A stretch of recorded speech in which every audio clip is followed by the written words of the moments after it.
So today we will discuss a very important term called pre-curization, also known as defasciculation.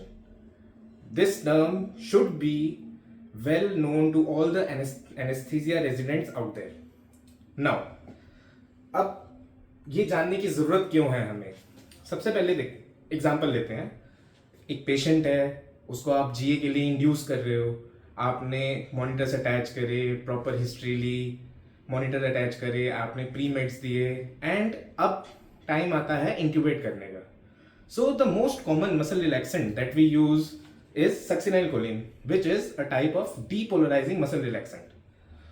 So there are certain side effects of using succinylcholine. For example, सबको पता है एक हाइपरकैलीमिया, but बहुत लोगों को नहीं पता होता पोस्ट ऑफ मायालजिया, जिसकी वजह से एटेलेक्टेसिस तक होने के चांसेस हैं.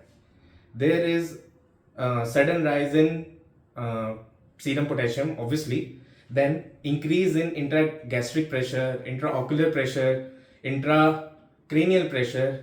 ये सारी चीज़ें भी by the use of succinylcholine की वजह से होती हैं. Also there is a severe damage to the muscle spindle unit after using succinylcholine. So we anaesthetic deal with pain. So बेवजह किसी पेशेंट को पेन क्यों देना?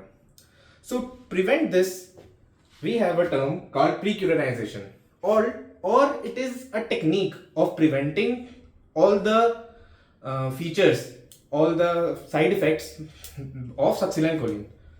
So what is precurization is? Precurization is just giving small dose of non-depolarizing muscle relaxant before giving succinylcholine.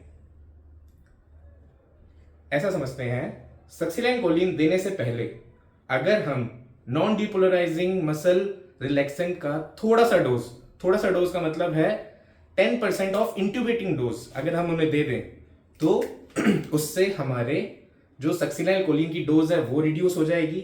Also जितनी भी सक्सिनाइलकोलिन के side effects जो मैंने अभी बताए वो सब रिडक्शन होने के चांसेस है. ठीक है, अब ये यूजफुल क्यों है, हम ये करना क्यों चाह रहे हैं?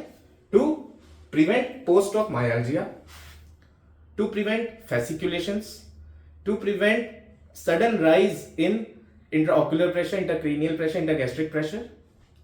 Also to prevent sudden rise in serum potassium concentration, or we can say by this process we can attenuate the serum surge of potassium.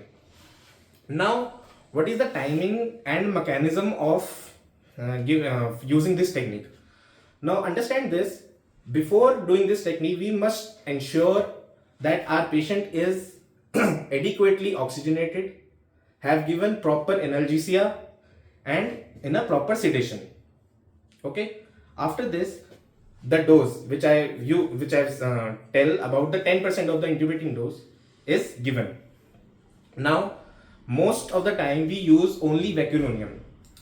तो वैक्यूरोनियम की यहाँ पे हम जो इंट्यूबेटिंग डोज है उसका सिर्फ 10%, दैट इज 0.01 mg पर kg हम वो देंगे बिफोर गिविंग सक्सिनाइलकोलिन.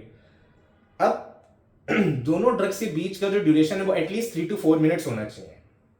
ठीक है, आपने नॉन डिपोलराइजिंग मसल रिलैक्सेंट की इंट्यूबेटिंग डोज का 10% दिया and wait for 3 to 4 minute and now we give सक्सिनाइलकोलिन.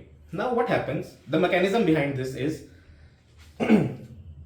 after giving the non-depolarizing agent in a smaller dose, after that whenever we give succinylcholine, so about 10 to 15% of the receptors are already blocked by the non-depolarizing muscle relaxant. Now whenever succinylcholine comes into action, so there will be less depolarization, there will be less fasciculation, and there will be smaller efflux of the potassium. Also, there will be lesser myalgia. Now, this technique is useful in the patients which have the risk of raised ICP, raised intraocular pressure. Okay, and this technique is cautiously used in the patient who who are at anticipated difficult airway, okay, who are full stomach, or where succinyl choline is absolutely contraindicated. Okay, so अब क्यों हमारे अपने patient को pen में रखना? So make our patient pain free and make them risk free of arrhythmias due to hyperkalemia, and follow ventilator vibes for more such videos. Thank you.